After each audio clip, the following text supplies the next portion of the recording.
পালং শাক খুবই উপকারী একটি শাক, কিন্তু বাচ্চারা বেশিরভাগই এই শাকগুলো খেতে চায় না। তবে পালং শাক এবং মসুর ডাল দিয়ে একটি অসাধারণ রেসিপি তৈরি করেছি, যা কিনা বাচ্চারা খুবই পছন্দ করে খেয়েছে। আর সেই পালং শাক এবং মসুর ডালের ঘন্ট নিয়ে আপনাদের সকলকে স্বাগত জানাচ্ছি আমার চ্যানেলে। তো চলুন বন্ধুরা, আমরা ঝটপট এই উপকারী সুস্বাদু রেসিপিটি জেনে আসি। তার আগে অবশ্যই আপনারা আমার চ্যানেলটি সাবস্ক্রাইব করতে ভুলবেন না যেন। আমাদের প্রথমেই লাগছে পালং শাক। পালং শাকগুলো খুব ভালোভাবে কেটে আমি ধুয়ে নিচ্ছি। আর পালং শাকগুলো দেখুন কতটা কচি, খুব বেশি বড় না। ভালোভাবে প্লেন পানি দিয়ে ধুয়ে নিচ্ছি। এবারে পানি ঝরিয়ে নিচ্ছি। একটি স্ট্রেনারের সাহায্যে পালং শাকের পানিগুলো ঝরিয়ে নিতে হবে। ভালোভাবে পানি ঝরানোর পর পালং শাকগুলোকে ঠিক এইভাবে ছুরির সাহায্যে কেটে নিচ্ছি। এবারে আমি মসুর ডালটা ধুয়ে নিচ্ছি। একটি বাটিতে করে পরিমাণ মতো মসুর ডাল নিয়ে ভালোভাবে ধুয়ে পানিটাকে ছেঁকে রেখে দিচ্ছি। মসুর ডাল শাক ভালোভাবে ধুয়ে এক সাইডে রেখে এবার আমি কাটা মশলাগুলো রেডি করে নিয়েছি। দেখতেই পাচ্ছেন, নিয়েছি এখানে রসুন কুচি, বেশ খানিকটা পেঁয়াজ কুচি, কাঁচামরিচ ফালি, টমেটো কুচি। এবার আমরা চলে যাব একটি ফ্রাইং প্যানে দিয়ে দিচ্ছি পরিমাণ মতো তেল।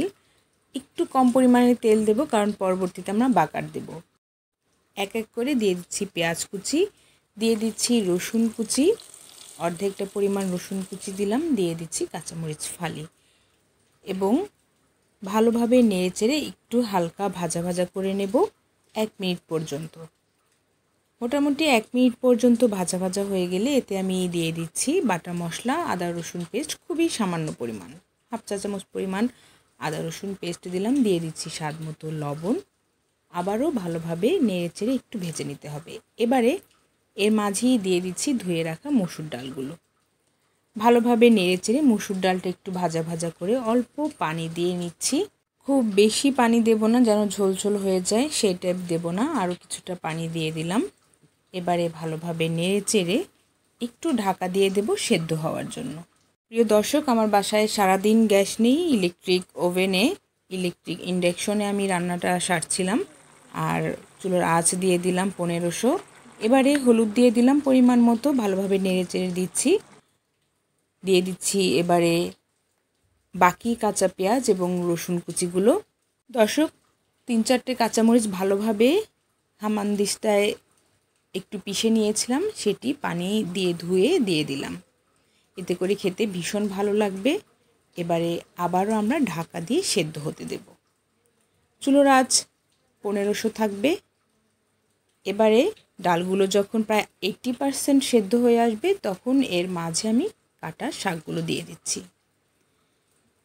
এতে করে শাকটা খুব তাড়াতাড়ি সেদ্ধ হয়ে যাবে এবং শাকের কালারটাও খুব ভালো থাকবে। সবগুলো পালং শাক দিয়ে ভালোভাবে নেড়েচেড়ে একটু ঢাকা দিয়ে রাখবো। এবারে চুলোর ফ্লেমটা একটু বাড়িয়ে দেব। চুলোর ফ্লেমটা একটু বাড়িয়ে দিয়েছি যেন শাকের কালারটা নষ্ট না হয়। 1 মিনিট পর ঢাকা উঠিয়ে ভালোভাবে নেড়েচেড়ে দিচ্ছি। ব্যাস, আমাদের রান্না কিন্তু অলমোস্ট ডান। শাকটা দেওয়ার পর তেমন কোনো কাজ নেই, শাকটা সেদ্ধ হওয়া পর্যন্ত আমরা অপেক্ষা করব।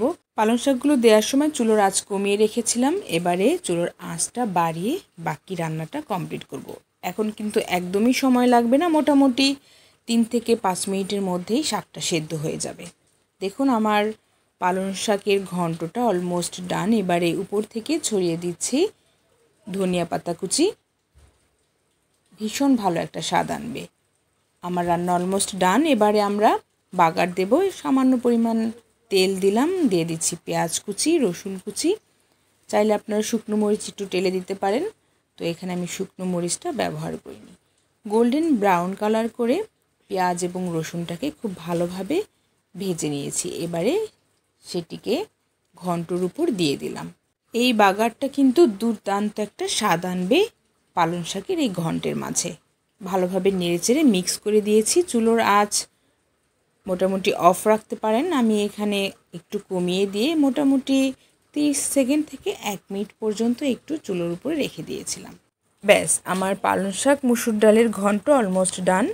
এবারে চুলো থেকে নামিয়ে নিলাম। দেখতেই পাচ্ছেন কতটা সুন্দর হয়েছে, লোভনীয় হয়েছে এবং খেতেও কিন্তু দুর্দান্ত স্বাদ। আমার বাচ্চারা চেটে পুটে খেয়েছে। চাইলে আপনারা রেসিপিটি ট্রাই করে দেখতে পারেন। আজ এ পর্যন্তই। আল্লাহ হাফেজ।